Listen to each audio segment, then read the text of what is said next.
Today we have a very important guest in our studio. It's somebody that you already know, very vast, and somebody who the world has known for a long time, and the world is still discovering him. He's no any other person but the Bishop of Sokoto Diocese, Most Reverend Dr. Matthew Hassan Kuka. My Lord, you're welcome to the program. Thank you very much. Thank you.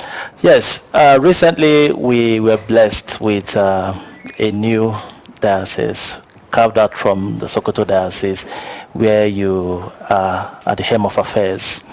What do you think this new development will do to the body of Christ, especially in the northern part of Nigeria?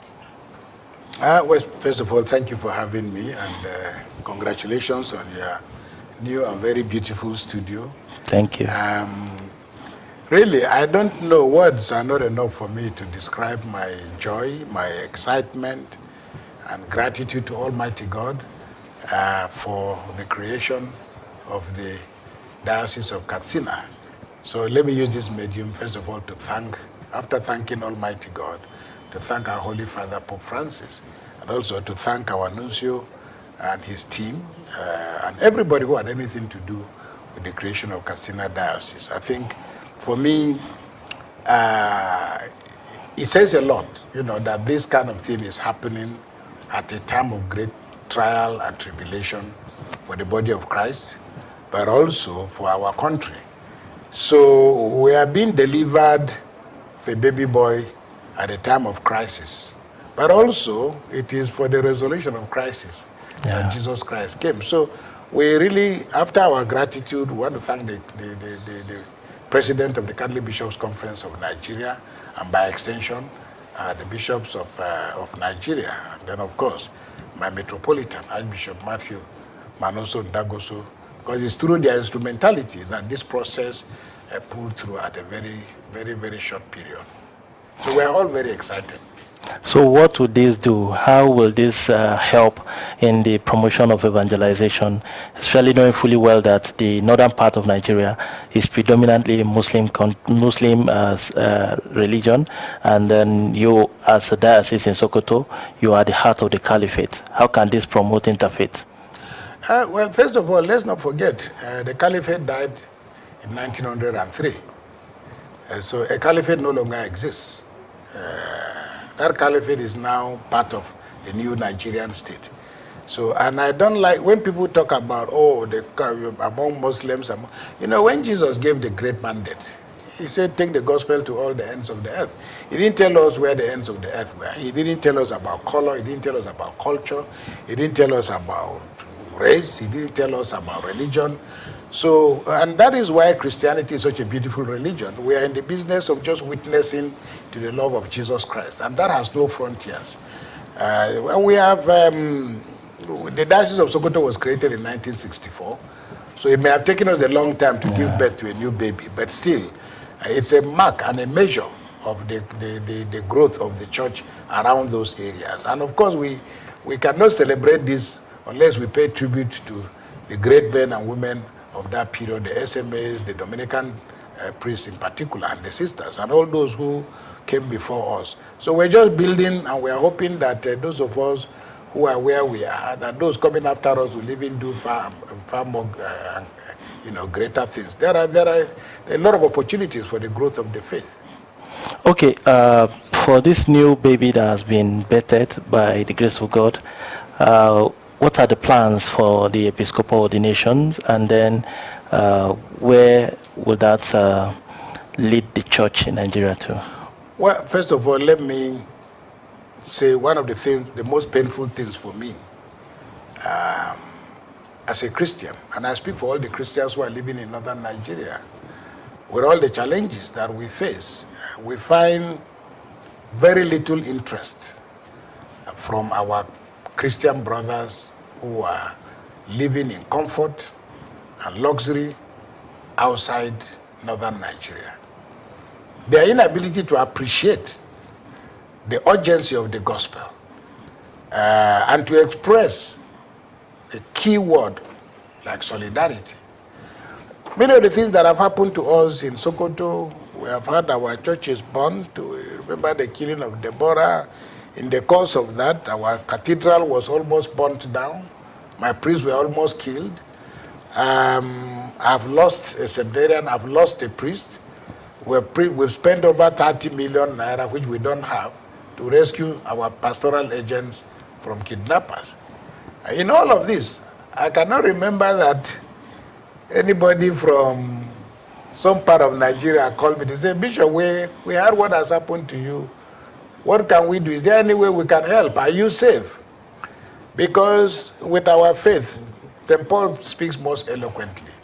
We are all part of one body. When one part hurts, the rest of the body hurts. But we in northern Nigeria have a feeling that we are hurting alone. So when we talk about the new diocese has been given to the people of Katsina, but it is the receivers of this gift is the Catholic Church in Nigeria and the Christian community, in Nigeria. The southern part of Katsina State, where the diocese that is going to constitute the big hub of the diocese. It's a place where people have gone through all kinds of, because these are people who, for over, Islam was in some parts of northern Nigeria for about 500 years before the coming of the Sokoto Jihad. But their story is a story of resilience. These are people who decided we don't want to be Muslims. The result is that they have faced all kinds of, persecution. Not in terms of anybody going around with a sword to kill you, but persecution arising from ostracization from the platforms of power. For many of those communities, the church is about the only state that they can see. Because with our own very limited resources, we are the ones struggling to break our fingernails to build classrooms. If people have water to drink in their community, and many of these communities are about 90-95% Muslim. They are drinking from the contributions of the church. So it would be wonderful, if we have the kind of solidarity that suggests that, as they say, the weakest part of the chain, you measure the strength of the chain by the weakest part. Link. So we are appealing to our brothers and sisters to please come step forward and be of help to us. Beyond just, this is a new diocese that is literally, we wrote a history of our diocese and the title is Planting in the Desert. And it's a good metaphor for saying where we are. So I'd like to appeal to our brothers and our sisters, men and women, Christians, Catholics, Muslims, men of goodwill, and women of goodwill, to please support this great initiative, because, as I said, it is the future of Nigeria and the future of the church.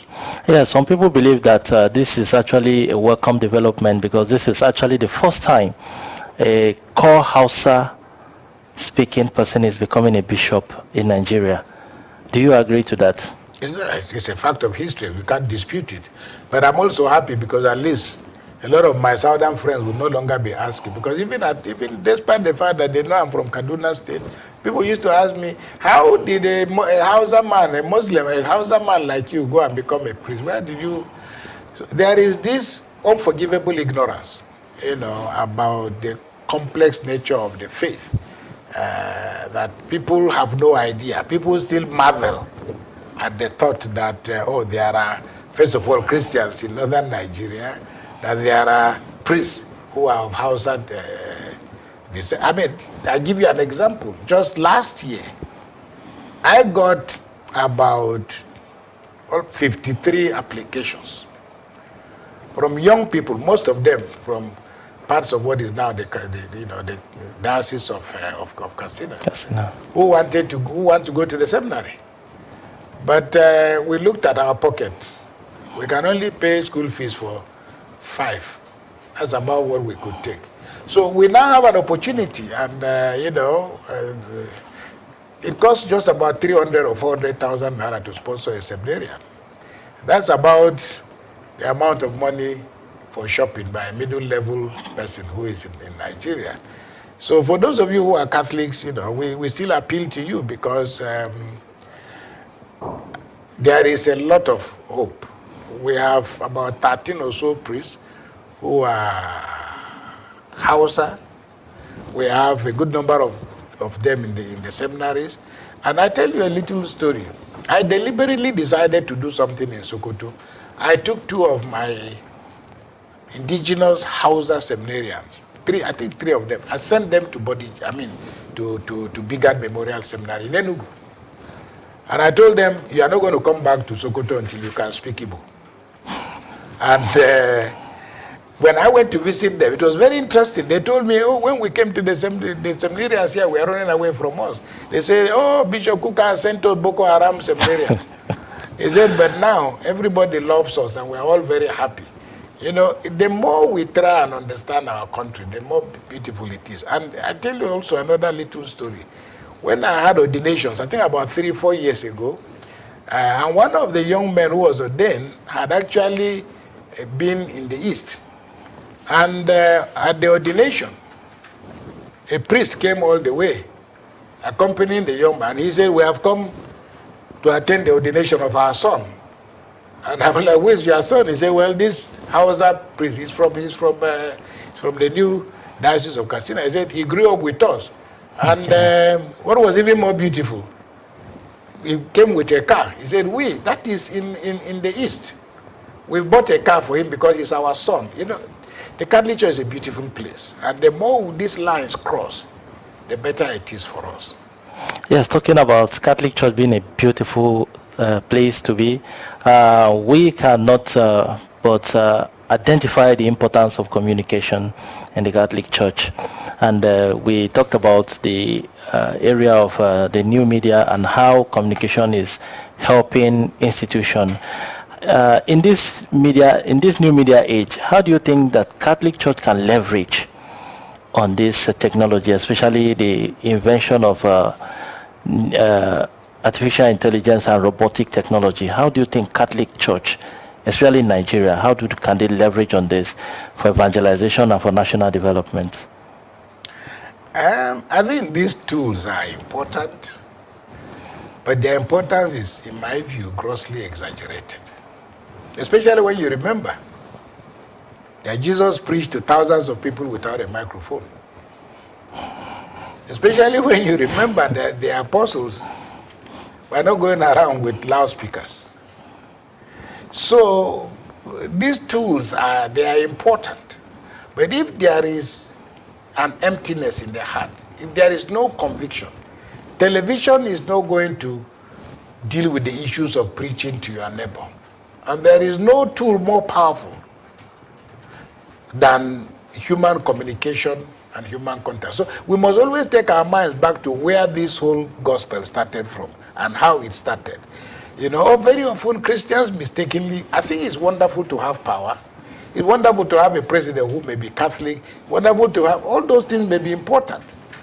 But if you go back to the beginning of the faith itself, at the time after Jesus had left, there was no counselor in the Roman Empire. They were looking for Christians to kill. So I think what we should be focusing on is the depth of our conviction.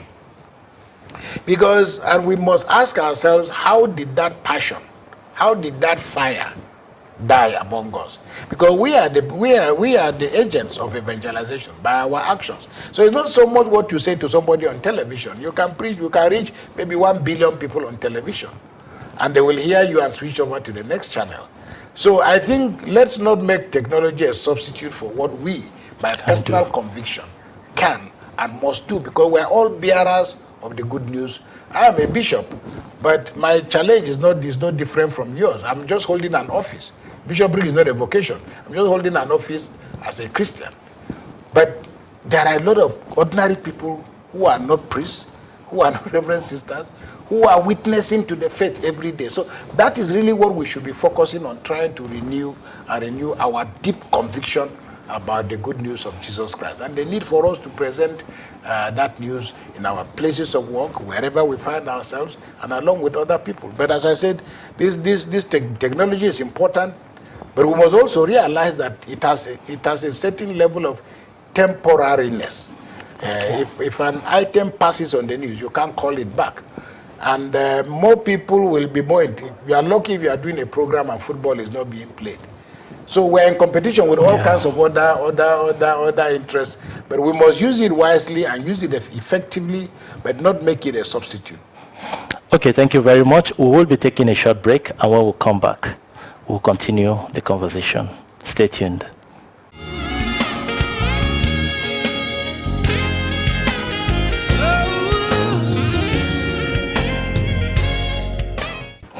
Welcome back. If you are just joining us, the program is Spotlight on Catholic Television of Nigeria, and we have been talking to the Bishop of Sokoto Diocese, Most Reverend Dr. Matthew Hassan Kuka.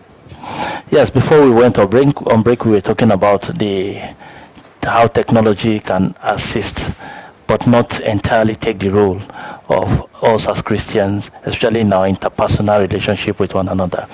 Now, the Catholic Television of Nigeria is at the verge of going to DSTV to kind of give her a more broader opportunity to reach out to people who may not be reached by one-on-one approach.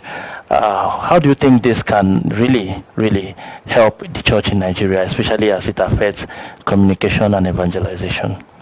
Well, let me congratulate you, because I think it's a spectacular achievement. But again, just like in a lot of things in Nigeria, we have come very late. Yeah. Because in many of these things, the Catholic Church was there, were always there at the beginning.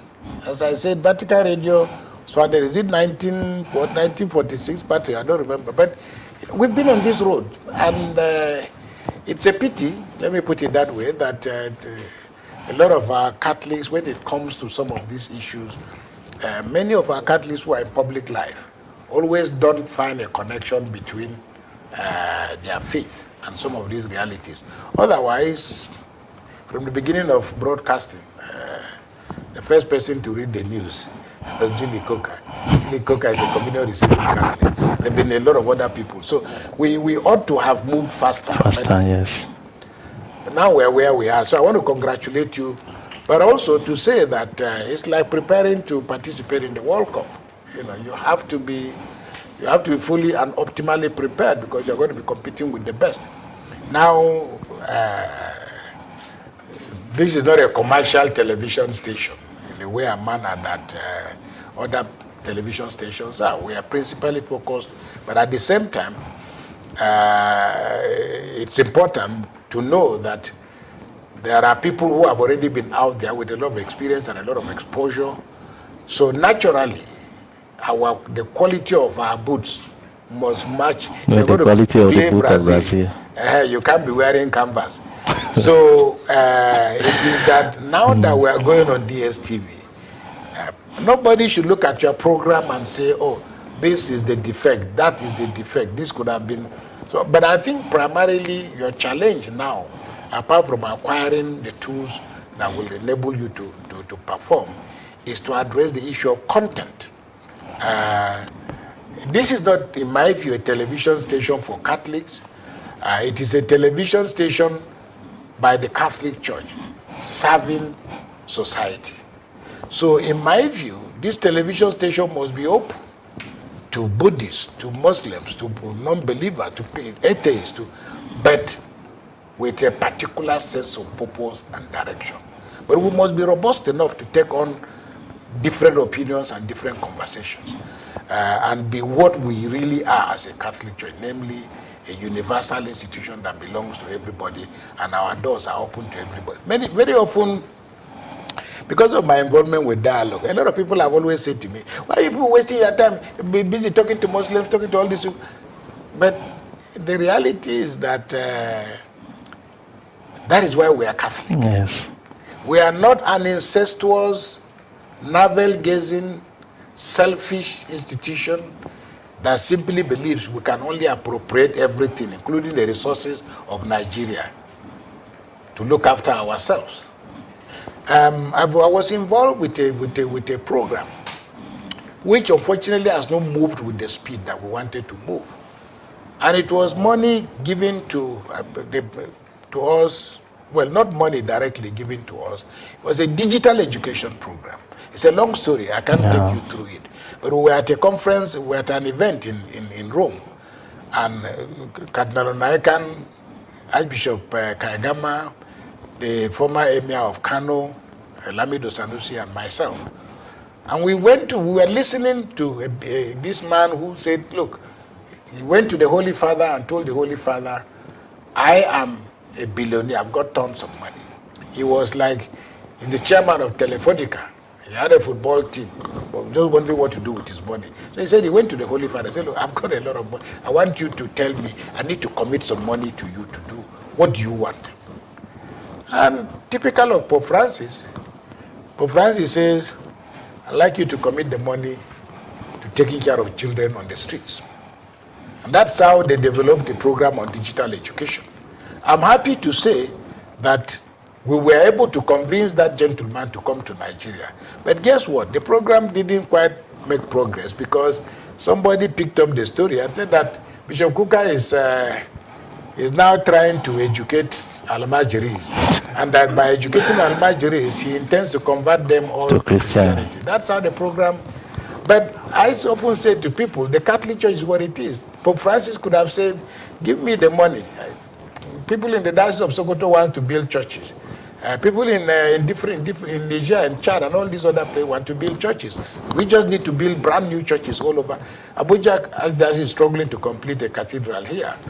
They would have done with $500,000 from that fund.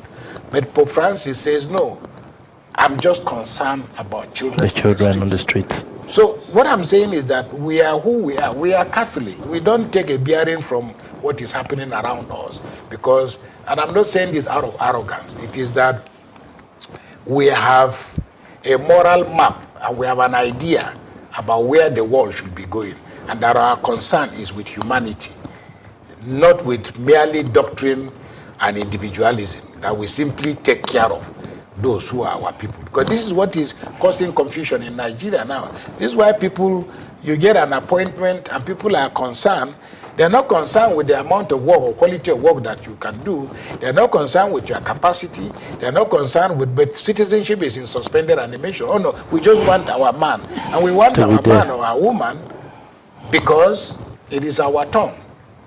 But as I said, through the teachings on the common good, and we must remain relentless. So I'm hopeful that Catholic television can become a viable platform to know that South Africa, all over the world, you are going to be listened to.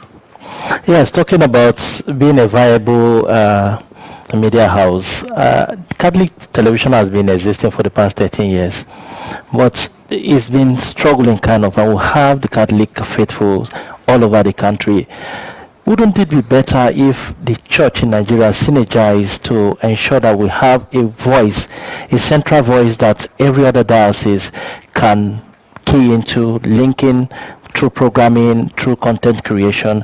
Wouldn't it serve better for the Catholic Church in Nigeria? Well, it's like saying Nigeria should have only one football team. Okay. Now, talking about a central, the other dioceses will be feeding. We'll be feeding it from a central perspective. You can't do that by declaration or by just desire. You have to earn it.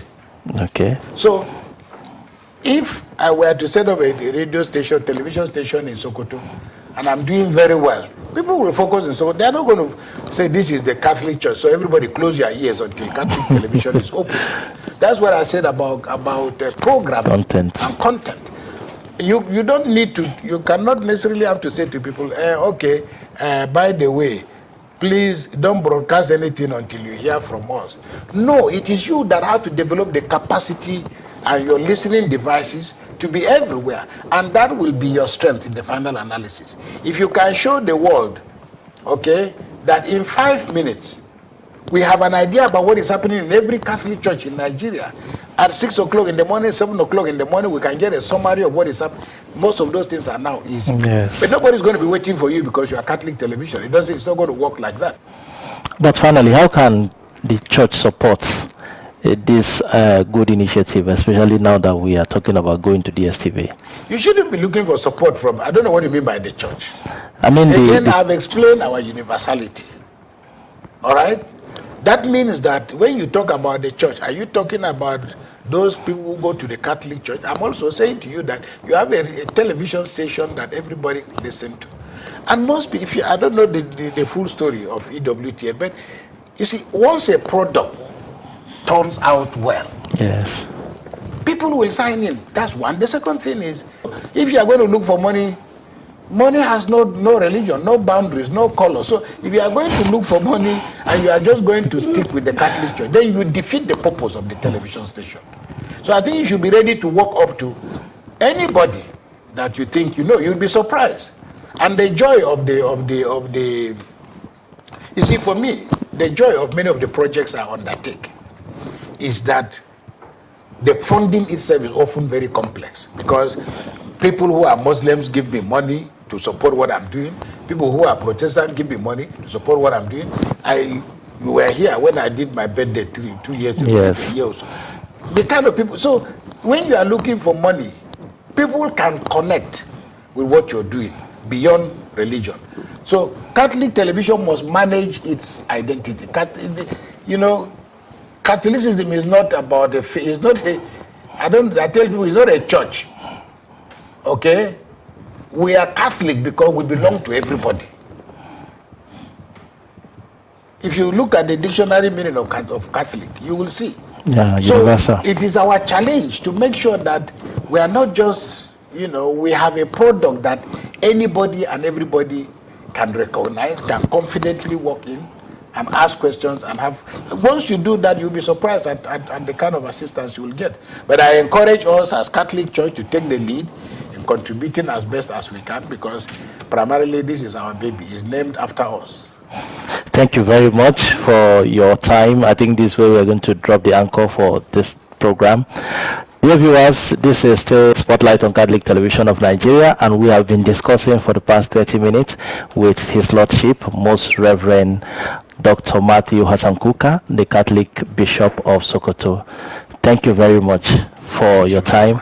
And we pray that when next we call on you, you will be there to oblige us and discuss issues of national importance. You'll be with us in Katsina, yes. 12th of December 2023, and that you will contribute to the celebration and the erection of this new diocese. I want to use this opportunity, please indulge me, to appeal to all the good people, Catholics, knights, men, women of goodwill.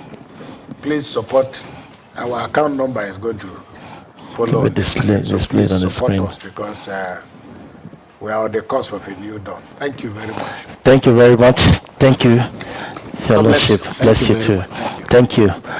Bye for now. My name is Tony Abba. Stay tuned to other programs on Catholic Television of Nigeria.